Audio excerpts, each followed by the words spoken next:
Good morning, my dear student.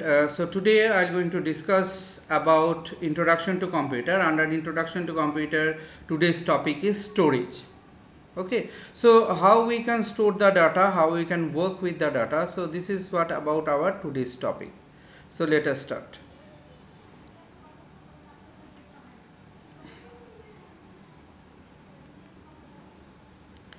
So storage, what we find, as you know, these two things very common to us.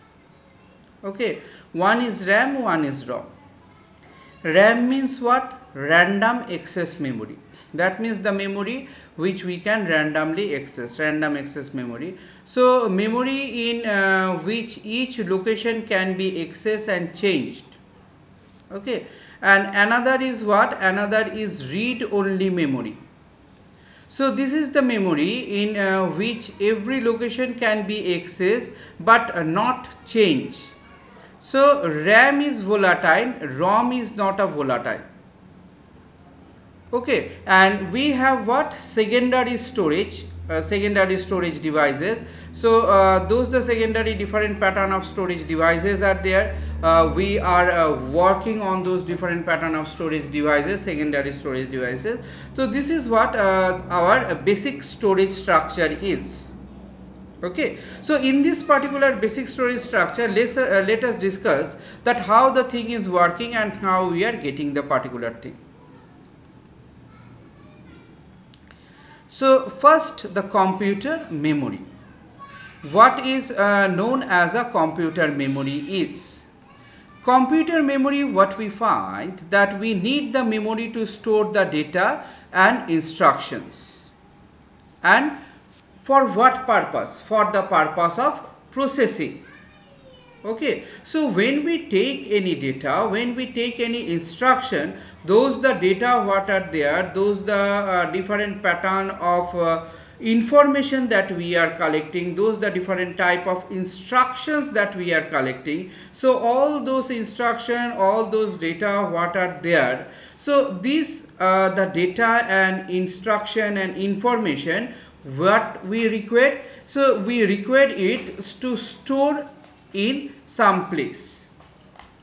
Okay, we require it to store in some place. As we require it to store in some place, there we find it that those the data what are there, whenever we take any data, we are storing the thing in some place. The place is known as memory. Okay, so memory is a computer system. There we find it that we are talking about this particular structure, and there we find it that we have what? We have a main memory, or that is known as a primary memory. And there is another section what we have, a secondary memory, that is also called the storage devices, and that is used to store the data, instruction and the result permanently for the use. For what use? For future use. That means what we find it, that each and every area, each and every part, that when we are working with, when we are talking with this particular thing, what we require some of the sections that we need to store our information, and we need to store our different type of data. Okay, so those the data what is there, those the structure what is there. So each of this particular structure, each of this particular stage, when we are doing the different pattern of work, we require them to store. Store for what? Store for our further use. We call them from the different place. Like we have our brain. In our brain, what we are doing, we are storing the study that you have done in class 1, 2, 3, 4. Okay, so as you have done all this thing, you store it, and as you store them, what you do when you come to class 6, those the thing what you have read in class 5, that has been little bit improvised. Similarly, we can find which the thing what you have done in class 7 is improvised in class 8. So this way we can find that all this particular area or all this particular thing we are going to execute. Okay, so there are the different sections, there are the different unit that we do store our data. In our brain also you can see that we have a different sections, that what we are storing, how we are getting the instructions, and how we are working on it. Okay, so this is the thing, this is the part that we find, that we see that each of this particular section, each of this particular structure, whatever it is there, that will going to work on your what different pattern of locations that you are giving. Okay, so memory means, in computer memory what we find, that there are the brain. Brain is what? They are using some number pattern, binary number system to process their work. So as we find it, that we have a binary number system to process their work, that means it's an unit of zeros and ones. So combination of these zeros and ones, what we can say them, we say it as a bit. Okay, so as we call it as a bit, we find it that those the bit what are there, they are grouped together to form a word.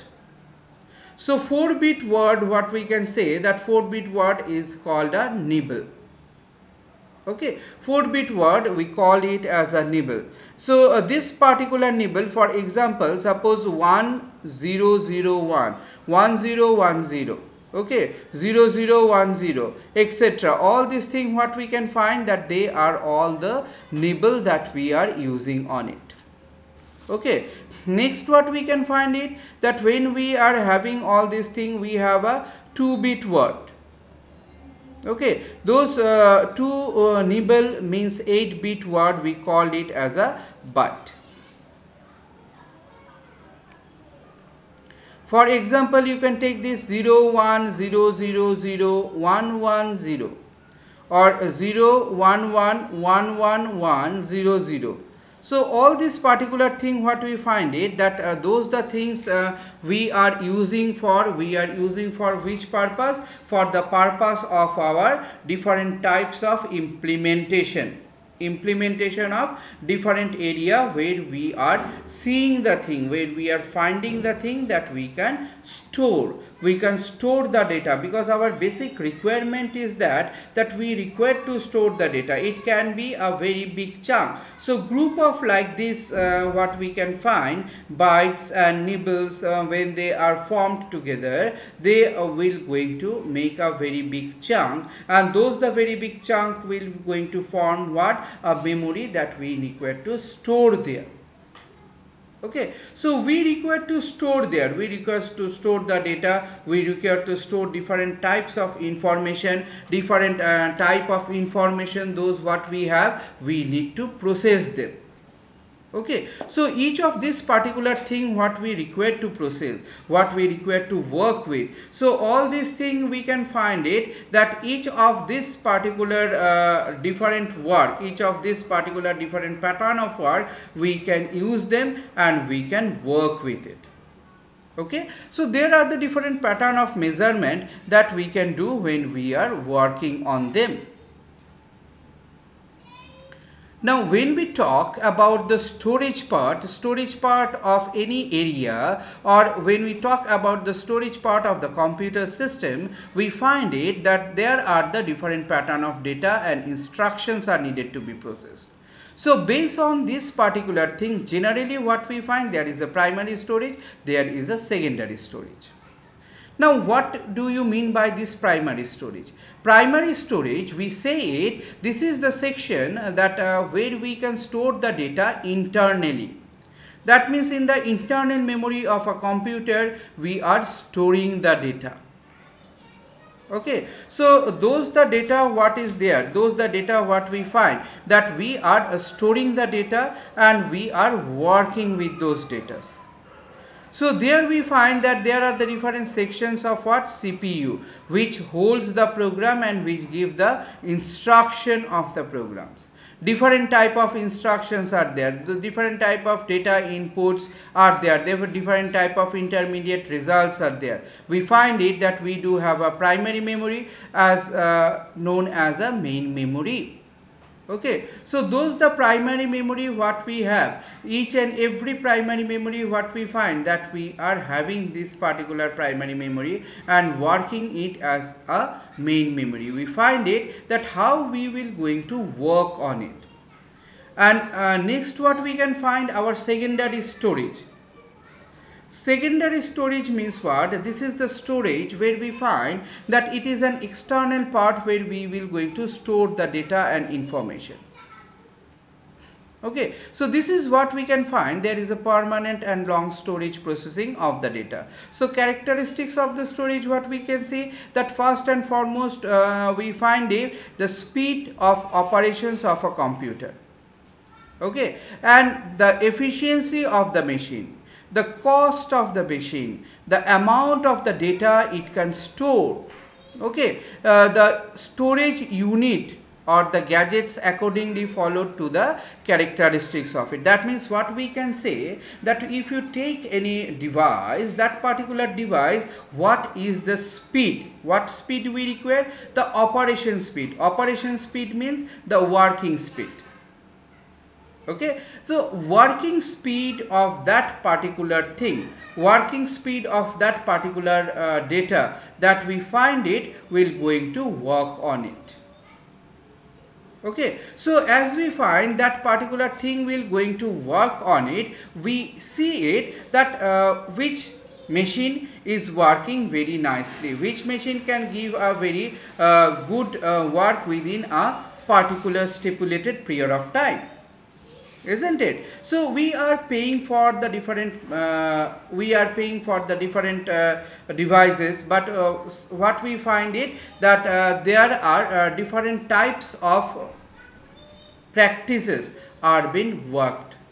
Okay, different type of practices are being incorporated. So as we are finding that different part of practices are incorporating, we are working them and we are coming to it. Okay, so as we find it that when we are working, when we are finding it, we make the particular data, we make the particular structure in such a way that how much efficiency it can give. What is the efficiency matter of that particular data? Okay, what is the efficiency of that particular device can do? So those the thing we need to see, we need to find it out. Cost, obviously we will talk about the cost. Cost is one of the very important factor. So if you find that you have a data, you are working with a data, but cost is too much, we cannot work with it, we cannot find it, the thing can be done. Okay, so this is the thing what we find, this is the thing what we can see, that if the cost is not in that particular manner, we cannot work on the particular structure. Next what we can find, the amount of data which the computer can store. That means how many data the computer can store, what is the data the computer can store and how much it can work. That is also one of the very important or crucial factor that you have to see. So if the amount of data the computer can store and computer can work is very less, that those the machines, those the devices, we will not going to see on it. Okay, so this is the storage factor what we can find, this is the storage data that we can find, that we are working on this particular scenario. Now when we are storing the data, we can find it each and every gadgets, even every machines, what we find that what are the grading of it, what are the characteristics of the different data are. So this is what is the first or preliminary matter that we see. Next matter then what? Next matter is access time or it calculation time. What is the time it will going to take to store? What is the time it will going to give you the output? What is the time it will going to do the work in an efficient way? Okay, so those the matter, those the particular thing we find it that will going to work, that will going to implement in this manner. Okay, now storage capacity. Storage capacity means amount of data it can store in its unit. So what is our desirability? What is the data desirability that we want to store and how much it can give it? and how much it can give us. So those the thing what we can find, those the thing what we can see, the smallest unit of the data that it can store and it can work with. Okay, what is the capacity that we find the device can do and it can work? So that is also one of the very important structure that we will going to combine and we will going to make on it. So we can find it that there are different terms. So we work as a bytes and words, like KB means kilobyte. See here 2 carat or 1024 byte. This means 2 carat means 1024 byte. 4 KB, 4 KB implies that 4 into 1024 bytes, isn't it? So there are the different type of data that can it store, and when it can store those different pattern of data, those the storage section that it has, those the storage section that we can find. See here one table I have given you. Based on that we can find the price also be like kilobyte 1024 byte, megabyte 1024 kilobyte, gigabyte 1024 megabyte, TB terabyte 1024 gigabyte, petabyte means 1024 terabyte, exabyte means 1024 petabyte, zettabyte means 1024 exabyte, and yottabyte means 1024 zettabyte. So this is the thing what we can find, this is the thing what we can see, that in each of the cases when we are say taking some advantages, we are finding some advantages, we are taking the decision, we see that what is the action it can do, what is the performance of the particular device is, how you can work on that particular device, and how you can store the data in the particular device.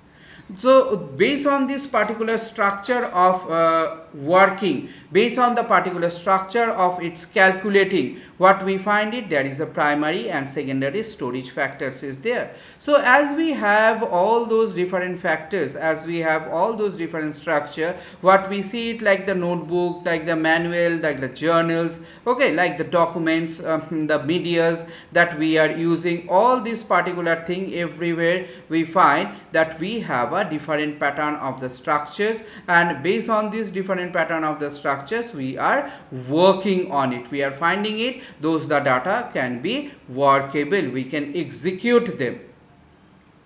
So see here I am talking about one memory system, that is a primary memory, which is very much essential for any of the component or devices, whatever devices we are using. So this particular memory, when we talk, when we find it that before we do the work, we interact with CPU. CPU means central processing unit, you all know it, that there we find it the performance that we have, read or write operation, whatever the operation it is. So all the operations what is there those the operations we find it, there are the two types of operation is there.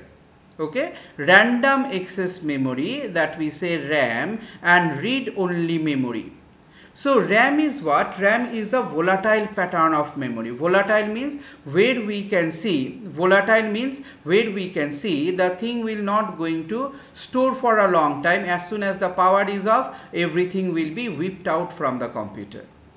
No data will retain, it retain the data in it. Okay, as soon as you find the power supply is turned off, all the content of RAM will be whipped out. Okay, so as soon as you off it, we find it the thing will be whipped out. So this is what we can find, that we are working the storage, and based on this particular storage what we can do, we can make the thing workable. Okay, so this is the component, this is the working pattern where we find that we are launching the different types of working applications. Okay, so it is the thing, it is the part that we find it, that when we are working on this particular area, in this particular area of RAM, we usually refers to the main memory, and it will going to do faster the work of the storage. And another thing is what? Another is a ROM. ROM means what? It is a non-volatile. Non-volatile means what? The content is there, will not going to lose even when we switch off or turn off the power. Okay, it is a small, but it is very fast. It is a permanent storage.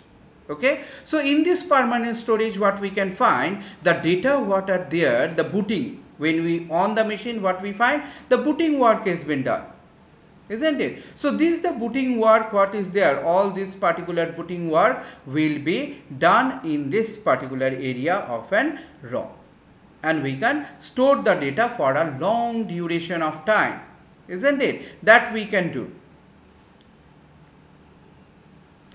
So another part of a memory in this particular section is a cache memory.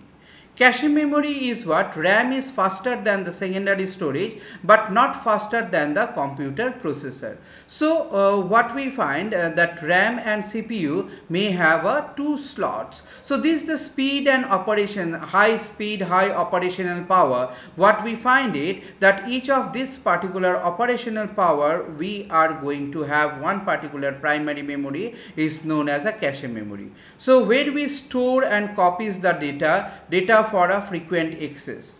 Okay, so primary memory location, thus what we are reducing the average time is required to access the data in a primary memory.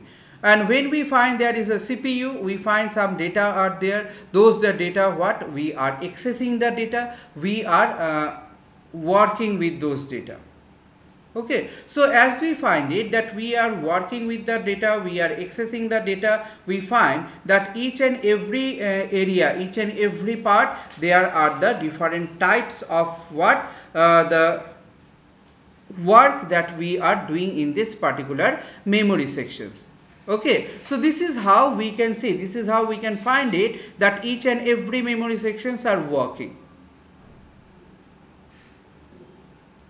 Now the another memory that I am going to discuss about, this is the secondary memory. Secondary memory means this is a storage where we can find that we are using a RAM here, or read only memory there. So there we can find it that in this particular thing, the volatile memory we are using there, but in this particular section we can find that those the instructions what are there, those the particular storage what are there, all this particular storage, all this particular access of the data, we are going to work on it. Okay, so we are using some pattern of a memory to do the work.